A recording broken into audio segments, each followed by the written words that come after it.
Hi friends, welcome to Honey's Cooking Zone.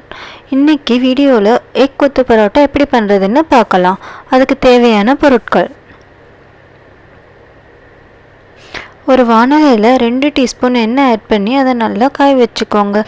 எண்ணெய் காஞ்சதும் 1 teaspoon கடுகை ஆட் பண்ணிக்கோங்க. ஒன்ஸ் கடுகு பொரிஞ்சதும் கட் பண்ணி வச்சுருக்கிற பெரிய வெங்காயத்தை ஆட் பண்ணிக்கோங்க. நான் இங்கே ஒரு மீடியம் சைஸ் பெரிய வெங்காயத்தை கட் பண்ணி ஆட் பண்ணியிருக்கேன். வெங்காயம் நல்லா வதங்கினதும் கொஞ்சம் கருவேப்பிலை 2 பச்சை மிளகாய் போட்டு நல்லா வதக்கிக்கோங்க. கூடவே கட் பண்ணி வச்சுருக்கிற தக்காளி ஆட் பண்ணி வதக்கிக்கோங்க.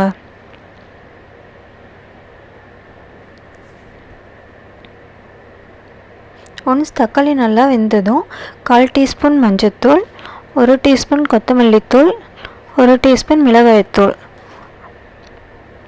அது கூடவே 1 டீஸ்பூன் கரம் மசாலா ஆட் பண்ணி நல்லா மிக்ஸ் பண்ணிக்கோங்க.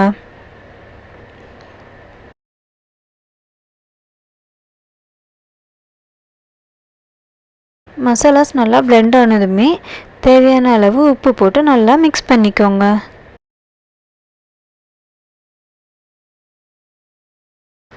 மசாலாஸ் ட்ரை ஆகாமல் இருக்க 1 டேபிள் ஸ்பூன் தண்ணியை ஆட் பண்ணிக்கோங்க. இப்போ இது கூட ஒரு முட்டையை உடைச்சி ஊற்றி மசாலாவும் எக்கும் நல்லா மிக்ஸ் ஆகிற அளவுக்கு நல்லா பிளெண்ட் பண்ணிக்கோங்க.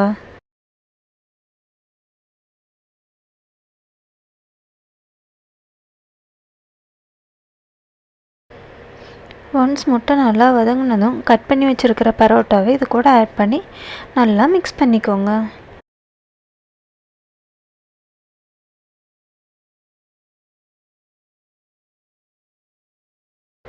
எக்கும் பரோட்டாவும் நல்லா மிக்ஸ் ஆனதும் 1 கப் எம்டி சால்னாவை ஆட் பண்ணி நல்லா மிக்ஸ் பண்ணிக்கோங்க. 2 நிமிஷம் மீடியம் ஃப்ளேமில் வச்சு நல்லா வதக்கிக்கோங்க.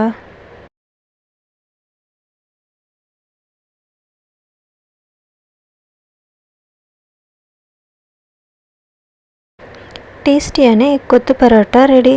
இந்த வீடியோ உங்களுக்கு பிடிச்சிருந்தால் like and subscribe, share with friends. Thanks for வாட்சிங்.